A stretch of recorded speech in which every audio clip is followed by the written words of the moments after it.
Asalaamu calaykum waraxmatullaahi wabarakaatu. Soo dhawaada asxaabta, kuna soo dhawaada qaybtii labaad ee cashirkeenii ku saabsanaa lambarada qarsoon ee mobilada. Qaybtii hore ayaan kusoo qaadanay 3 kood oo kala duwan, tanna waxaan kusoo qaadan doonaa 3 kood oo kala duwan. Koodka koowaad wuxuu ku saabsan yahay amba uu yahay service mode, ka labaad oo ah USB. Koodka saddexaad ayaan soo qaadan doonaa waxa weeyaan amba wuxuu noqon doonaa battery status. Soo dhawow daawasho wacan.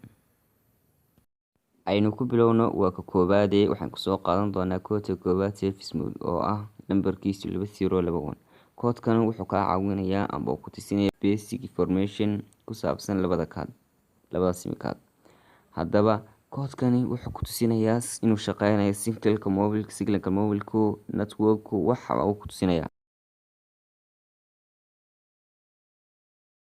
Koodka labaad ayaan soo qaadan doonaa waa USB setting. Koodkan waa kood aad u muhiim ah. Koodkan nambarkiisu waxa weeyaan 0808. Koodkan waa kala bedelida labada option ee kala ah CB iyo AB. Inta badan mobiladeena marka hore wax ku siisiin AB. AB waxyaabo badan baa ka sii hooseeya MTB iyo MTA plus ADB. Haddaba koodkan wuxuu kaa caawinayaa marka rabtid inaad laptop animalkaaga isreebin wax kaga dirtid.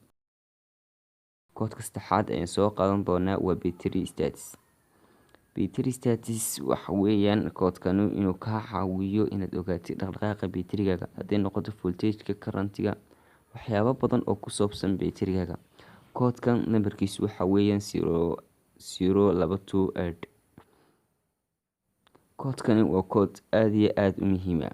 Marka rabtid in mobilkaaga battery la wada doonatid waa inaad koodkan taqaanaa si aad u ogaatid information ku saabsan mobilkaaga.